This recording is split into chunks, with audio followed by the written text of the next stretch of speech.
এইভাবে রাগ করে চলে আসলা, এবার কি করবা? কি করবো আবার? মুনিশ খাট বানালে বিদেশ যাব, তাই বলে তোমাকে প্রতিদিন অপমান করবে, ও আমি সহ্য করতে পারবো না।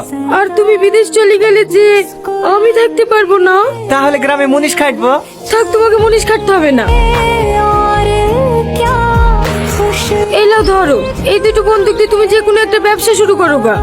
না না, এ বালা আমি নিতে পারবো না। এটা তো তোমার মায়ের শেষ স্মৃতি, যদি আমি বন্দুক দিয়ে ছাড়াতে না পারি। সে বিশ্বাস আমার আছে। আর যদি না পারো, ছাড়াবা না। তুমি তো রান্না করতে ভালোই পারো, একটা খাবারের দোকান দাও গা। ঠিক আছে। কিছু বলছি মা? হ্যাঁ, তোমার জামাই একটা হাই রেটের টেন্ডার ধরেছে। সিকিউরিটি মান হিসেবে 1 কোটি টাকা জমা করতে হবে। কাজটা তুলতে পারলে 4-5 কোটি টাকা লাভ হবে। 50 লাখ টাকা মতো শর্ট পড়ছে। তুমি একটু ম্যানেজ করে দাও না মা। এত টাকা আমি কোথায় পাবো? আমাদের 12-13 বিঘি জমি নাই, ওই জমিগুলো বেচে দাও না মা। একবার টেন্ডারটা হাতে পেয়ে গেলে তো ওরকম জমি 1-8 বিঘি কিনা হবে। ঠিক আছে, তুমি কোনো চিন্তা করো না জামাই, আমি খরিদ্দার দেখছি।